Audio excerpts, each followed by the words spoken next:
Hey guys, just want to take a moment to share a quick point that I was thinking about.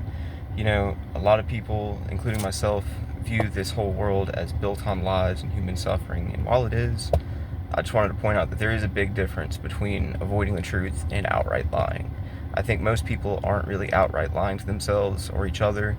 They're just avoiding the truth because the truth is heavy and the truth makes things convoluted. You know, playing along with just the surface level of what we're seeing for so long has really droned out a lot of people and made them unable to think, and it's made them, it's like their executive function just shits the bed sometimes, and there's just no forward motion. We're all just kind of meandering through this, and we're wanting to reach the end of that tunnel, but the tunnel's really dark and we can't see very well. So I think ultimately people need to reassess what they're afraid of. You know, you have to ask yourself, what is fear, and like what defines fear to me? Because when I think of fear, I think most people, the root of fear comes from the fear of death, which I simply don't possess anymore. I know I'm a little too enlightened about what's really going on in the world and the big picture, as well as what the afterlife is going to be, so I simply can't live in fear of death ever. But that being said, I'm going to take every precaution I can to sustain my life on Earth, but can't say I'm afraid of dying ever. Fear of embarrassment comes to mind. You're going to have to be embarrassed sometimes, but you also have to ask, if you're embarrassing yourself, that's really based on if you value somebody's opinion. And to be frankly honest, I don't really value most people's opinion. I respect their opinion, but do I value it? Not as much, because I know a little bit about the whole situation. Fear of failure is the only thing that really does frighten me a little bit. It does make me a little bit apprehensive to think about not succeeding or sustaining my life on this planet, or something holding me back from living. That does inspire a little bit of fear, but not too much. The fear of misunderstanding is another one. We often aren't completely ourselves because we feel as if we won't be accepted, or there's something that we're saying that they won't get, and we seem to know that. Maybe you just need to confuse them. Maybe you need to interact and expect there to be some weirdness. You know, maybe that weirdness is the basis for something else. Most people are just simply afraid of being exposed as who they truly are. You know, many of us on this planet have roles, and we have an image to uphold that we were. Perhaps we're not that same person anymore, but we're still having to portray that same person. That's the concept that most people are stuck on.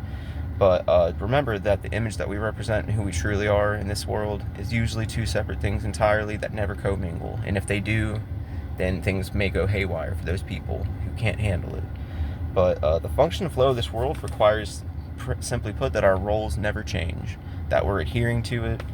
But if they do, they're going to be drastic enough to be a role reversal. Things are going to change quickly for many people who awaken and can't deal. And many people, simply put, are following the wrong leader to the ends of Earth, and many people have become the wrong leader.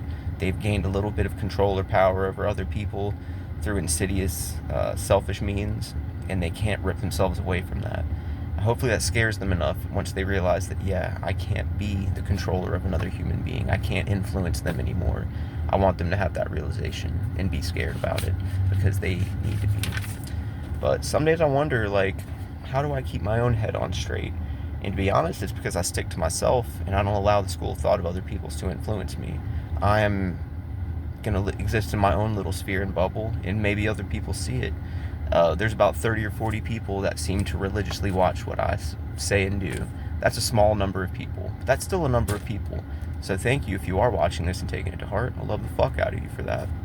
And just remember too, I'm going to end this little video at this point, that it's much easier to meet our own standards. Other people's standards may be unrealistic and unreasonable, and other people won't factor in things that we, as sentient people who think a lot, know and feel. They're not going to factor in such things. It's a complex matter, really, and you have to have a complex brain to really work through it, to be honest. But who is going to truly get it? Most people, I think, get it. They just never will be able to express it until somebody else does. I think most people are following. They're not going to lead, and they're going to wait for somebody else to say something that they agree with, and it's just a hard thing to even communicate anymore. But keep trying. There's got to be a creative solution somewhere. We got to make this seemingly possible thing happen.